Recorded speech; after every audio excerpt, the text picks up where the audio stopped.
જય શ્રી કૃષ્ણ મિત્રો, ઉત્સવનો મહિમા ચેનલમાં આપનું સ્વાગત છે. મહર્ષિ વેદવ્યાસ રચિત શ્રીમદ ભાગવત મહાપુરાણ સ્કંધ 10મો ઉત્તરાર્ધ અધ્યાય 87મો વેદ સ્તુતિ. પરીક્ષિત રાજાએ પૂછ્યું, બ્રહ્મ તો કાર્યકારણથી બધી રીતે પર છે. મન વાણી દ્વારા સંકેત રૂપે પણ તેનો નિર્દેશ કરી શકાતો નથી. બીજી બાજુ શ્રુતિઓ તો માત્ર ગુણોના વિષયમાં જ કહી શકે છે. નિર્ગુણ તત્વનું સ્વરૂપ તો તેમના સામર્થ્યથી પર છે. તો પછી શ્રુતિઓ નિર્ગુણ બ્રહ્મનું પ્રતિપાદન કઈ રીતે કરે છે? શ્રી સુખદેવજીએ કહ્યું, પ્રિય પરીક્ષિત, ભગવાને મનુષ્યોના મન, બુદ્ધિ, ઇન્દ્રિયો અને પ્રાણોની સાથે વિષયોને પણ ઉત્પન્ન કર્યા છે, જેથી તેઓ તે વિષયોનો ઉપભોગ કરીને જીવન ધારણ કરી શકે. આમ કરવાથી સૃષ્ટિની પરંપરા પણ ચાલતી રહે. તેઓ ધર્મનું આચરણ પણ કરી શકે અને કર્મફળ ભોગવવાની સાથે સાથે પોતાના આત્મ સ્વરૂપને જાણીને સંસાર બંધનથી મુક્ત પણ થઈ શકે. બ્રહ્મનું પ્રતિપાદન કરનારા એ ઉપનિષદને પૂર્વજોના પણ પૂર્વજ સનકાદી ઋષિઓએ આત્મસાત કર્યું હતું. જેમને કોઈ પણ પ્રકારની કામના નથી, તેઓ જ આને શ્રદ્ધા દ્વારા ધારણ કરે છે અને તેઓ જ કલ્યાણ સ્વરૂપ પરબ્રહ્મ પરમાત્માને પ્રાપ્ત કરે છે. આ સંબંધમાં ભગવાન નારાયણ સાથે સંબંધ ધરાવતી એક કથા સંભળાવું છું. તેમાં દેવર્ષિ નારદજી અને ઋષિશ્રેષ્ઠ નારાયણનો સંવાદ છે. ભગવાન નારાયણ અનાદિકાળથી સમસ્ત લોકની મંગળ કામનાના હેતુથી તપ કરી રહ્યા છે. તેથી તેઓ સનાતન ઋષિ છે. એક સમયની વાત છે. ભગવાનના પ્રિય ભક્ત દેવર્ષિ નારદ વિભિન્ન લોકમાં ફરતા ફરતા ભગવાન નારાયણના દર્શન કરવા માટે બદ્રિકાશ્રમ ગયા. ભગવાન નારાયણ મનુષ્યોના અભ્યુદય એટલે કે લૌકિક કલ્યાણ માટે અને પરમ નિઃશ્રેયસ માટે આ ભારત વર્ષમાં કલ્પના આરંભથી જ ધર્મ, જ્ઞાન અને સંયમપૂર્વક મહાન તપ કરી રહ્યા છે. નારદજી બદ્રિકાશ્રમ જઈને ભગવાન નારાયણને પ્રણામ કરીને વિનમ્ર ભાવે બેઠા અને તેમને એ જ બ્રહ્મ વિશે પ્રશ્ન કર્યો.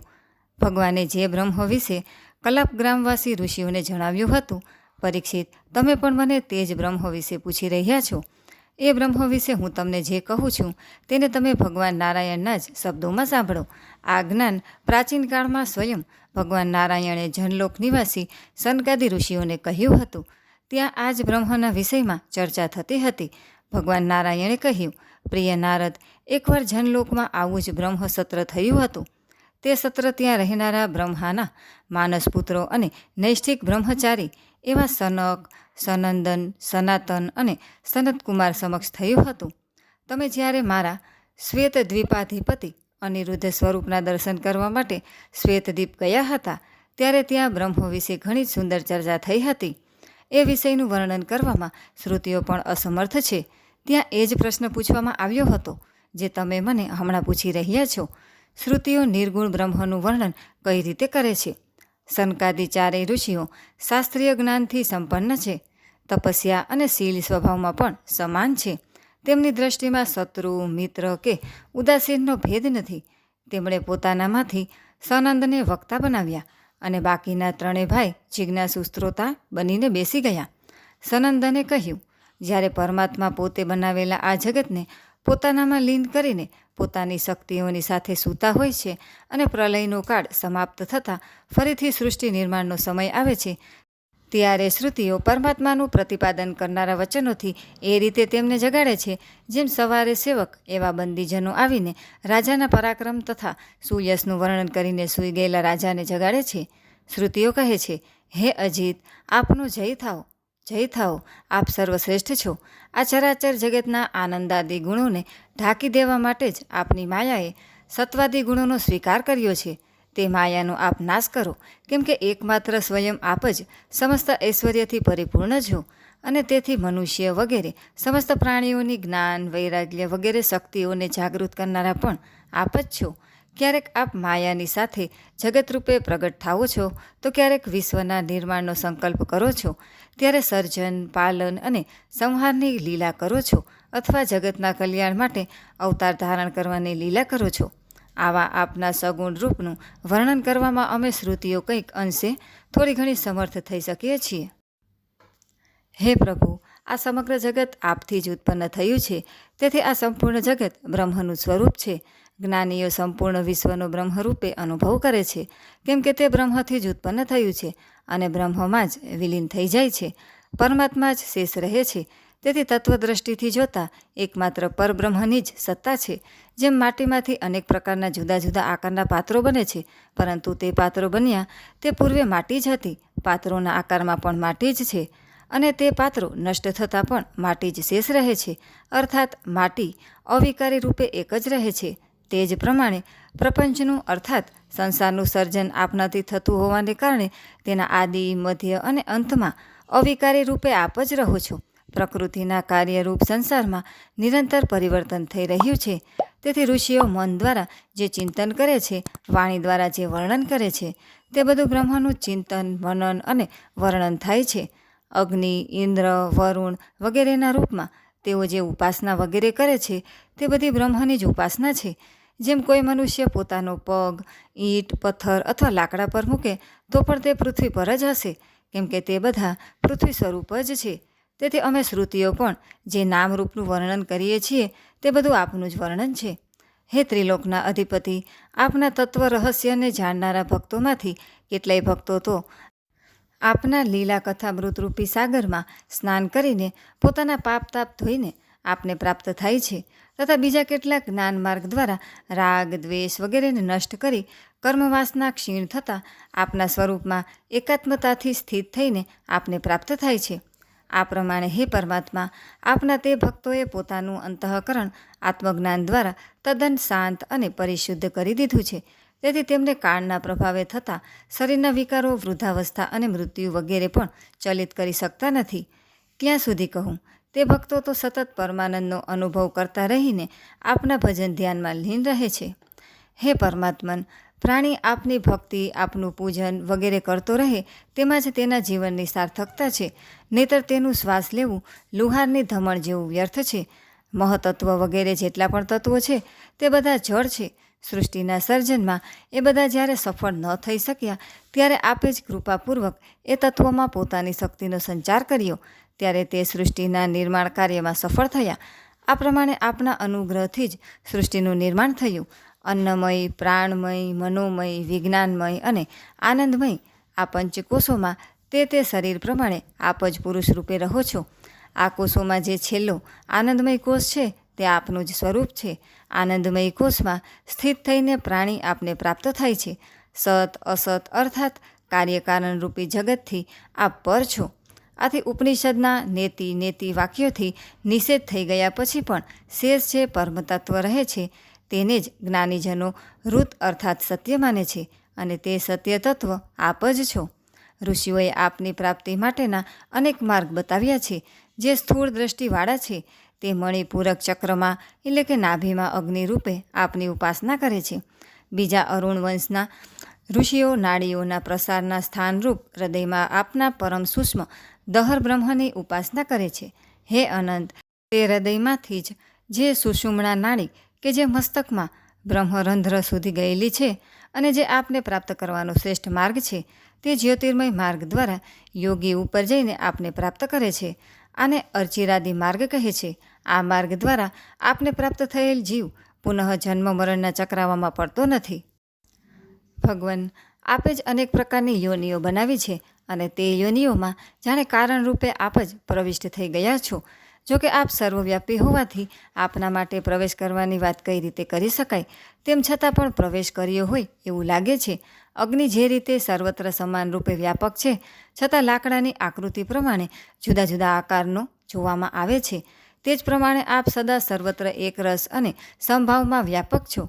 આપ આનંદ સ્વરૂપ છો, સત્ય સ્વરૂપ છો. નિર્મળ બુદ્ધિના તેમજ કર્મફળમાં આસક્તિ વિનાના મહાપુરુષો પ્રપંચની સત્તાને તેમજ એની બધી આકૃતિઓને મિથ્યા સમજીને એના ઉપર છેલ્લા નામરૂપોને છોડી દઈને તત્વરૂપે સર્વત્ર એકમાત્ર પરબ્રહ્મ પરમાત્માની જ સત્તાનો નિરંતર સાક્ષાત્કાર કરે છે. જીવોના સઘળા શરીરોનું નિર્માણ આપે જ કર્યું છે. તે શરીરોમાં રહેનારો જીવ એકમાત્ર આપનો જ સનાતન અંશ છે. જેમ આપનો વિગ્રહ જળ તત્વોથી અતીત છે, તે જ પ્રમાણે આપના અંશ એવા જીવનું સ્વરૂપ પણ અંશી અંશના સંબંધથી વાસ્તવિક રીતે જળથી બિલકુલ પર છે. આપના દ્વારા નિર્મિત શરીરોમાં જીવ અંત સંવરણ અર્થાત પ્રકૃતિના કારણનું આવરણ અને બહિ સંવરણ અર્થાત પ્રકૃતિના કાર્યરૂપ શરીરનું આવરણ, આ બંને આવરણોથી રહિત છે. અર્થાત જીવ જળ પ્રકૃતિથી પર છે. જે રીતે આપનું વાસ્તવિક સ્વરૂપ શુદ્ધ, ચેતન, આનંદ સ્વરૂપ અને અવિનાશી છે, તે જ પ્રમાણે જીવ પણ ચેતન, અમલ, સહજ, સુખરાશી એટલે કે આનંદ સ્વરૂપ અને અવિનાશી છે. તત્વજ્ઞાનીઓ એને સમસ્ત શક્તિઓને ધારણ કરનાર એવા આપનો જ સનાતન અંશ માને છે. જીવની આવી મહત્તાને સમજીને જ જ્ઞાનીજનો આપના ચરણોની ઉપાસના કરે છે, કારણ કે આપના ચરણોની સેવા પૂજા સંસારના આવાગમનને મિટાવી દે છે. એટલું જ નહીં, આપના ચરણો જ બધા પ્રકારના લૌકિક અને વૈદિક કર્મોનું સમર્પણ સ્થાન છે. એવા દ્રઢ નિશ્ચય સાથે આપની ઉપાસના કરીને આપના ભક્તો આપના પવિત્ર ધામ એવા વૈકુંઠને પામે છે. હે ઈશ્વર, પરમાતત્વનું જ્ઞાન પ્રાપ્ત થવું ઘણું કઠણ છે.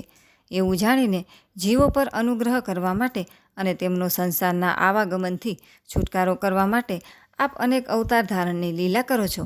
અમૃતના સાગર જેવી આપની તે લીલામાં ડૂબકી મારીને જીવો પોતાના સાંસારિક કલેશોરૂપી અવરોધોને શાંત કરે છે અને આ રીતે તેમનો સંસાર ચક્રમાં ભટકવાનો થાક પણ દૂર થાય છે.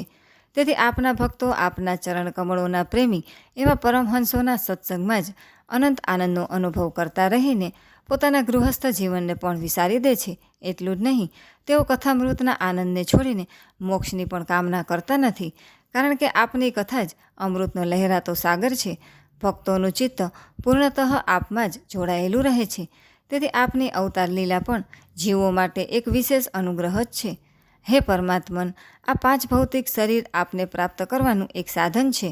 તેનો જો આપની પ્રાપ્તિ અર્થે વિનિયોગ કરી શકાય તો એ જ શરીર પોતાના આત્મીય પ્રિય સુરજનો પરિચય આપે છે, કેમ કે આપ તો જીવને અપનાવવા સદા તત્પર રહો છો, તેની સમ્મુખ જ છો. એટલું જ નહીં, આપ સર્વના હિતૈષી, પ્રિય અને આત્મા છો.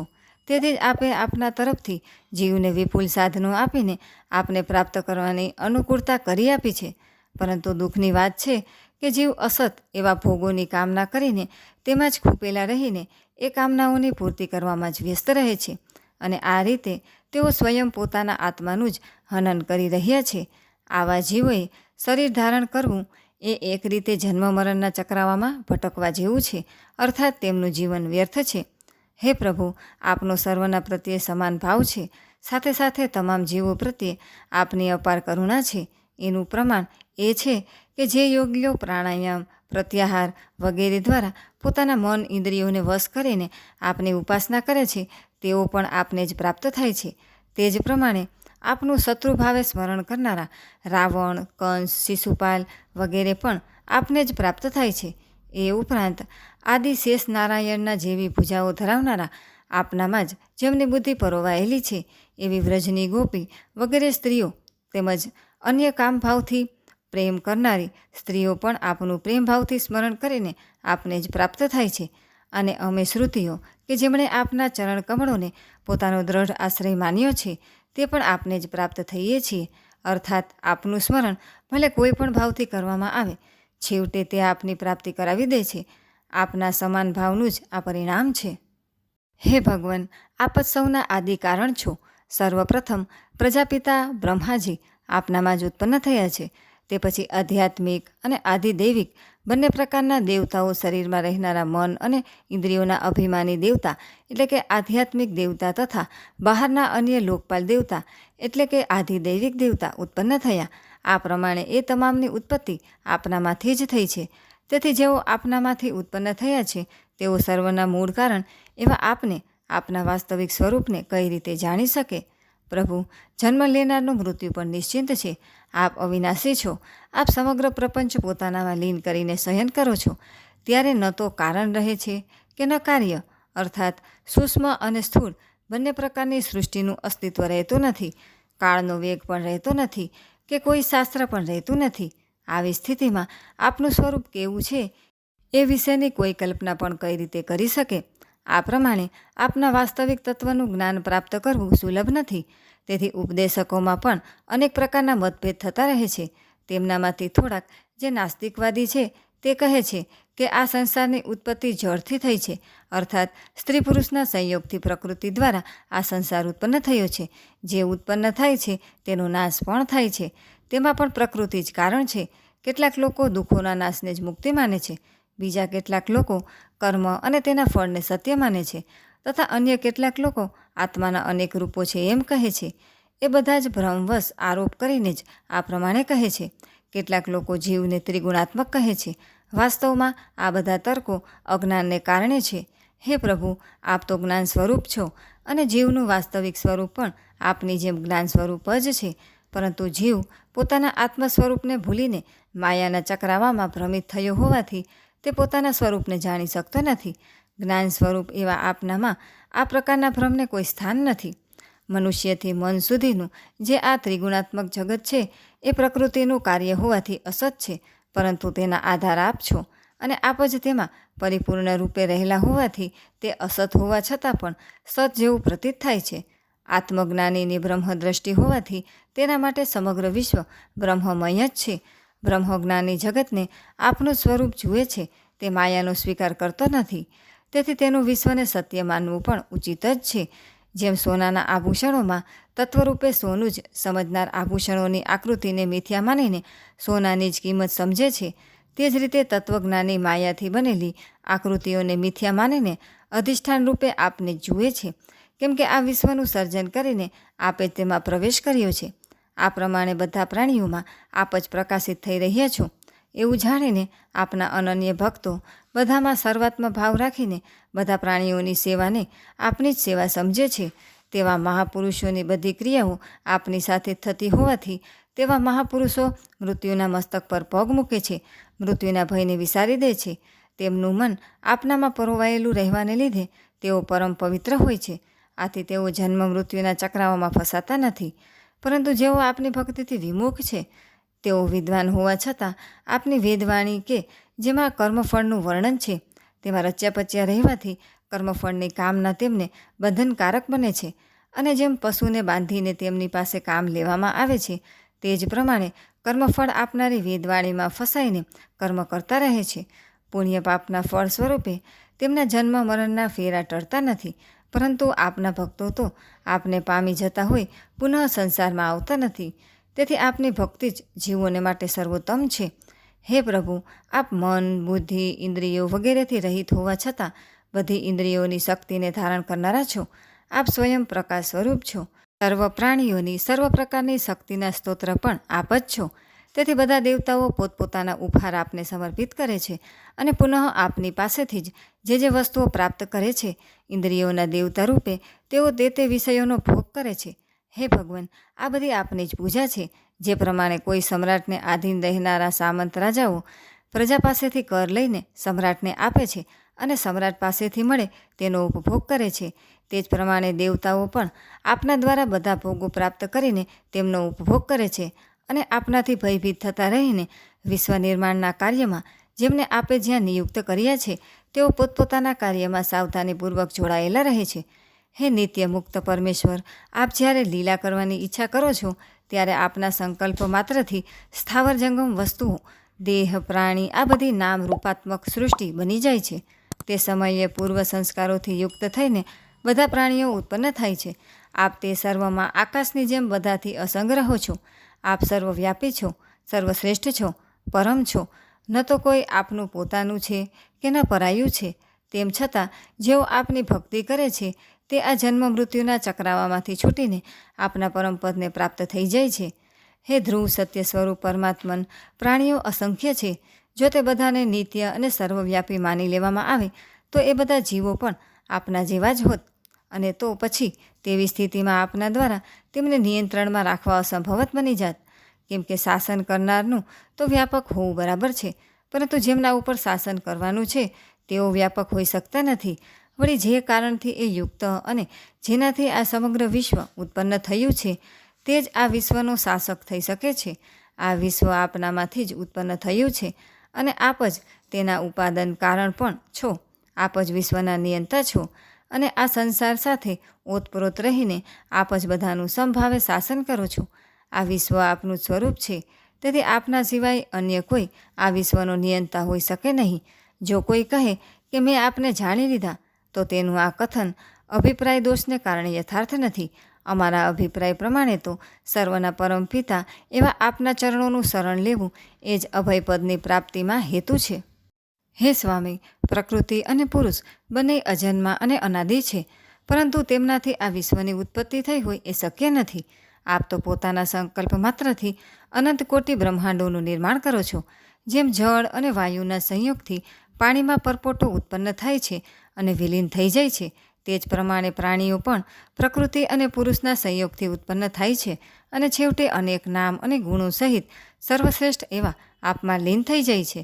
જેમ નદીઓ પોતાના નામરૂપ છોડીને સમુદ્રમાં સમાઈ જાય છે, મધમાં જેમ બધા ફૂલોનો રસ સમાયેલો હોય છે, તેમ આપનામાં બધા જીવો સમાયેલા હોય છે. હે પ્રભુ, આપ અજન્મા છો. જ્ઞાની પુરુષો આપના ચરણ કમળોનો દ્રઢ ભાવે આશ્રય કરીને અભયપદને પ્રાપ્ત કરે છે. તેઓ એ વાત સારી રીતે સમજે છે કે આપની માયામાં ફસાઈને જીવ સંસારમાં ભટકી રહ્યો છે.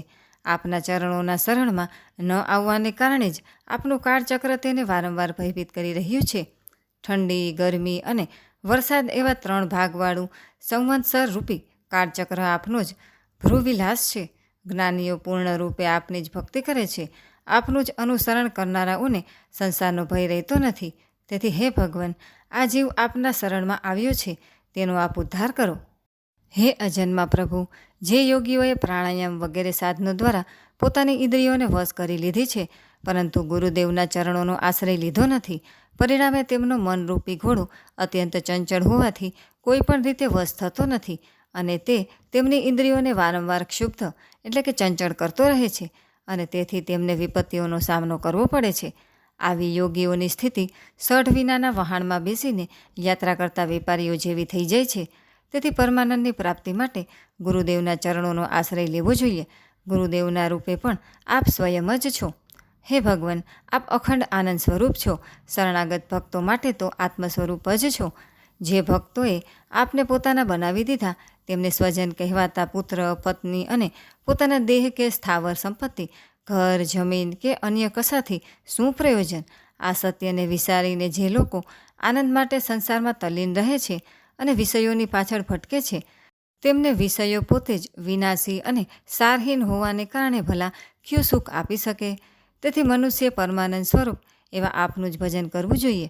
હે ભગવાન, જે સંત મહાત્માઓએ આપના ચરણોને પોતાના હૃદયમાં સ્થિત કરી દીધા છે, એવા સંત મહાત્માઓ મદ, માત્સર્ય વગેરે વિકારો વિનાના છે અને તેઓ આ ધરાતલ પર અત્યંત પવિત્ર અને તીર્થ સ્વરૂપ છે. તેવા મહાપુરુષોનું ચરણોદક સમસ્ત પાપ તાપોને સદાને માટે મિટાવી દે છે. આપ નિત્ય આનંદ સ્વરૂપ અને સર્વના આત્મા છો.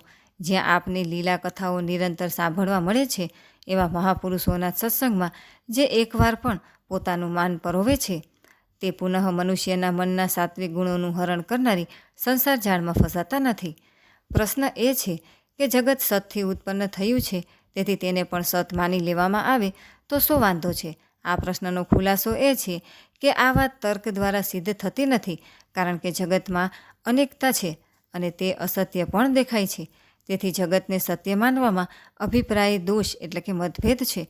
વાસ્તવમાં એમાં વિદ્યા અને અવિદ્યા અર્થાત ચેતન અને જળ બંને ભળેલા છે. હે પ્રભુ, આ જગતના અધિષ્ઠાનમાં સત સ્વરૂપ પરમાત્મા આપ સ્વયં રહેલા છો. સાથે સાથે માયાનું કાર્ય એવો પ્રપંચ છે અને તે વિકલ્પિત છે અને પાછું એ પ્રપંચને વ્યવહારિક સત્ય માનવામાં આવે છે. આવી માન્યતા અંધ પરંપરાથી ચાલતી આવે છે. વેદો આપની વાણી છે, તેમનું વાસ્તવિક તાત્પર્ય જગતની સત્યતામાં નથી. તેમ છતાં કર્મકાંડમાં ફસાયેલા મનુષ્યો મોટા મોટા કર્મફળોના પ્રલોભનમાં આસક્ત થઈ સ્વર્ગ આદિ ભોગોને જ તથા ભૌતિક સુખને જ પરમ સુખ માને છે. તેમની આ માન્યતા ભ્રમવશ દોરડામાં સાપ સમજી લેવા જેવી છે. તેમને દોરડામાં સાપ જ દેખાય છે. તે રીતે આ જગતના રૂપે સગુણ નિરાકાર રૂપે પરમાત્મા જ વિદ્યમાન છે, પરંતુ માયાના આવરણને લીધે તેમને આ જગત સત્ય લાગે છે, પરમાત્મા દેખાતા નથી. આનું બીજું મહત્વનું પ્રમાણ એ છે કે આ જગત ઉત્પન્ન થયા પહેલાં ન હતું અને પ્રલય થયા બાદ પણ રહેશે નહીં.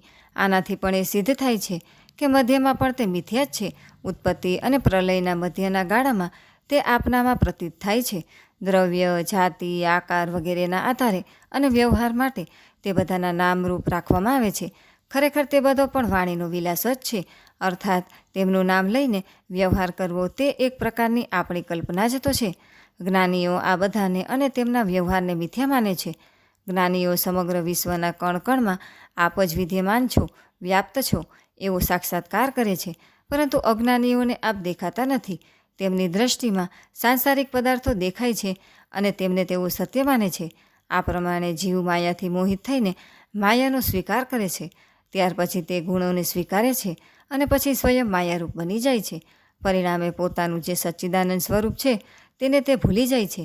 આ પ્રમાણે જીવ પોતાના ઐશ્વર્યને નષ્ટ કરીને વારંવાર જન્મ મૃત્યુરૂપી આવાગમનમાં ભટક્યા કરે છે. પરંતુ હે પ્રભુ, જેમ સાપ કાચડીનો ત્યાગ કરે છે તેમ આપ માયાનો ત્યાગ કરી આપની અમાપ અણિમા વગેરે 8 સિદ્ધિઓથી યુક્ત થઈને પોતાના ઐશ્વર્યમાં સ્થિત રહો છો. જીવ આપનો અંશ હોવાથી સચ્ચિદાનંદ સ્વરૂપ જ છે, પરંતુ જીવ અલ્પ છે. તે પોતાનું ઐશ્વર્ય ગુમાવી દે છે, જ્યારે આપ પોતાના મહિમામાં સ્થિત રહો છો. આપ મહાન છો.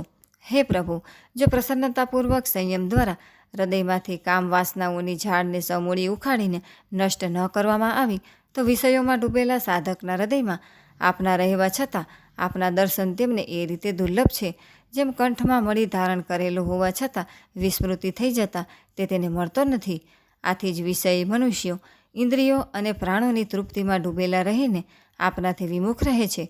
આવા લોકોનો મૃત્યુથી છુટકારો થઈ શકતો નથી. આપના સ્વરૂપના અજ્ઞાનને કારણે તેમને મૃત્યુ બાદ નરકની યાતનાઓ ભોગવવી પડે છે અને આ રીતે આ લોક અને પરલોક બંનેમાં એમને દુઃખો પ્રાપ્ત થાય છે. હે સગુણ, હે પરમાત્મા, આપને જાણનારા આપનો ભક્ત પુણ્ય અને પાપના ફળને અહીં જ ત્યજી દે છે. જ્યારે પુણ્ય પાપનું ફળ તેને સ્પર્શ કરતું નથી, ત્યારે અન્ય દેહધારીઓ માટે જે વેદવાણી છે તેનો પણ તે સ્વીકાર કરતો નથી, કારણ કે તેણે પોતાના વાસ્તવિક સ્વરૂપને અર્થાત આપને પ્રાપ્ત કરી લીધા છે. આપને પ્રાપ્ત કરી લેવા એ જ શાસ્ત્રોનો છેવટનો સિદ્ધાંત છે. આપના ભક્તોએ દરેક યુગમાં આપની લીલાઓ ગુણોનું ગાન કર્યું છે. તેનું સતત શ્રવણ કરવાથી ભક્તોની તદાકાર એટલે કે ભગવાનમય વૃત્તિ થઈ જાય છે અને તેવા તદાકાર વૃત્તિ ધરાવતા ભક્તોને આપ મોક્ષ ગતિ પ્રદાન કરો છો. હે ભગવાન, આપની ભીતર સપ્ત આવરણો સહિત અનેક બ્રહ્માંડો રહેલા છે. અનંત કોટી બ્રહ્માંડ નાયક એવા આપમાં તે બધા બ્રહ્માંડો એ રીતે ઘૂમી રહ્યા છે જેમ આકાશમાં રજકણો. આશ્ચર્યની વાત તો એ છે કે આપના આદિ અંતનું આપ સ્વયં પણ વર્ણન કરી શકતા નથી, તો પછી સાધારણ અન્ય જીવો એને કઈ રીતે જાણી શકે? તે બધા બ્રહ્માંડો કાળના વેગથી ઘૂમી રહ્યા છે, જેમનો અંત આપનામાં જ છે. એવી અમે શ્રુતિઓ પણ નેતિ વાક્યો દ્વારા આપના સિવાયની વસ્તુઓનો નિષેધ કરતાં કરતાં અમારો પણ નિષેધ કરી દઈએ છીએ અને છેવટે આપમાં જ પોતાની સમાપ્તિ કરીને સફળ થઈ જઈએ છીએ. ભગવાન નારાયણે કહ્યું, દેવર્ષિ નારદ, આ પ્રમાણે સનકાદી ઋષિઓએ જીવ અને બ્રહ્મની એકતાને સિદ્ધ કરતો ઉપદેશ સાંભળીને આત્મ સ્વરૂપનો સાક્ષાત્કાર કર્યો. તેઓ નિત્ય સિદ્ધ હોવા છતાં પણ તેમના ઉપદેશથી જાણે કૃત્ય થઈને તેમણે સનંદ ઋષિની પૂજા કરી. નારદજી, સનકાદી ઋષિઓ સૃષ્ટિના આરંભમાં જ ઉત્પન્ન થયા હતા, તેથી તેઓ બધા જ પૂર્વજ છે. તે આકાશગામી મહાત્માઓએ આ પ્રમાણે સમસ્ત વેદો, પુરાણો અને ઉપનિષદોનો સાર નીચોવી લીધો છે. એ બધા શાસ્ત્રોનો સાર છે. દેવર્ષિ, તમે પણ તેમની જેમ બ્રહ્માજીના માનસ પુત્ર છો, તેમની જ્ઞાન સંપત્તિના અધિકારી છો. તેથી તમે પણ આ બ્રહ્મ વિદ્યાને ધારણ કરો અને સ્વચ્છંદ ભાવે પૃથ્વી પર વિચરણ કરો. આ વિદ્યા સમસ્ત વાસનાઓને ભસ્મ કરનારી છે. શ્રી સુખદેવજી કહે છે, પ્રિય પરીક્ષિત, દેવર્ષિ નારદ અત્યંત સંયમી, જ્ઞાની, પૂર્ણકામ અને નૈષ્ઠિક બ્રહ્મચારી છે. ભગવાન નારાયણ દ્વારા અપાયેલા ઉપદેશને તેમણે બહુ શ્રદ્ધાથી સાંભળ્યો અને આ પ્રમાણે કહ્યું. દેવર્ષિ નારદજીએ કહ્યું, હે ભગવાન, આપ સચ્ચિદાનંદ સ્વરૂપ શ્રી કૃષ્ણ છો. આપની કીર્તિ પરમ પવિત્ર છે. આપ સમસ્ત પ્રાણીઓના પરમ કલ્યાણ માટે જ મનોહર અવતાર ધારણની લીલા કરો છો. હું આપને પ્રણામ કરું છું. પ્રિય પરીક્ષિત, આ પ્રમાણે આદિ ઋષિ ભગવાન નારાયણને અને તેમના શિષ્યોને નમસ્કાર કરીને દેવર્ષિ નારદ મારા પિતા શ્રી કૃષ્ણ દ્વૈપાયનના આશ્રમે સીધાવી ગયા. ત્યાં મારા પિતા શ્રી વ્યાસજીએ તેમનો યથોચિત સત્કાર કર્યો. નારદજી આસન ગ્રહણ કરીને બેસી ગયા. ત્યાર પછી તેમણે ભગવાન નારાયણના મુખેથી સાંભળેલી બ્રહ્મ સંબંધી ચર્ચા શ્રી વ્યાસજીને કહી સંભળાવી. રાજન, તમારો પ્રશ્ન હતો કે શ્રુતિઓ નિર્ગુણ બ્રહ્મનું પ્રતિપાદન કઈ રીતે કરે છે, કેમ કે નિર્ગુણ તત્વ તો મનવાણીથી પર છે અને પ્રાકૃત ગુણોથી રહિત છે. તો આ પ્રમાણે તમારા પ્રશ્નનું સમાધાન મેં તમારી સમક્ષ કરી દીધું. પ્રિય પરીક્ષિત, ભગવાન જ પોતાના સંકલ્પથી આ વિશ્વનું નિર્માણ કરે છે. તેઓ જ સૌના પ્રેરક છે. આ વિશ્વના આદિ, મધ્ય અને અંતમાં તેઓ જ રહે છે. તેઓ અવ્યક્ત, પ્રકૃતિ અને જીવ બેના ઈશ્વર છે. તેમણે જ આ વિશ્વનું નિર્માણ કરીને જીવરૂપે આમાં પ્રવેશ કર્યો. જીવ સ્વયં પરમાત્માનો અંશ હોવાથી ઋષિ સ્વરૂપ છે. એના રહેવા માટે પરમાત્માએ દેહનું નિર્માણ કર્યું. સઘળા જીવોનું નિયંત્રણ પણ પરમાત્મા જ કરે છે. એ પરમાત્માને પામીને જીવ માયા ત્યજીને પોતાના સ્વરૂપ એવા પરબ્રહ્મને જ પામે છે. જેમ ગાઢ નિંદ્રા વખતે મનુષ્યને આ 5 ભૌતિક શરીરનું ભાન નથી રહેતું, તેમ નિરંતર પરમાત્માનું ચિંતન કરતી વેળાએ ભક્તને માયામાંથી ઉપજેલા પદાર્થોનું ચિંતન નથી થતું. આથી મુક્ત થવાનો એકમાત્ર સરળ ઉપાય છે નિરંતર ભગવાનનું સ્મરણ ચિંતન કરવું. ભગવાન કૈવલ્ય સ્વરૂપ છે. એમનું ભજન કરવાથી સંસારનું આવાગમન નષ્ટ થઈ જાય છે. આથી સદા ભગવાનનું ચિંતન ભજન કરતા રહેવું જોઈએ. એમાં જ મંગળ છે અને એ જ નિર્ભય સ્થાન છે. આથી ભગવાનના ચરણોનું શરણ લેવું જોઈએ. ઇતિ શ્રીમદ્ ભગવતે મહાપુરાણે પારમહંસ્યા સંહિતાયા દશમ સ્કંધે ઉત્તરાર્ધે નારદ નારાયણ સંવાદે વેદ સ્તુતિર્નામ સપ્તાશીતિતમોધ્યાય 10મા સ્કંધના ઉત્તરાર્ધ અંતર્ગત નારદ નારાયણ સંવાદમાંનો વેદ સ્તુતિ નામનો 87મો અધ્યાય સમાપ્ત. બોલો કૃષ્ણ કનૈયા લાલ કી જય.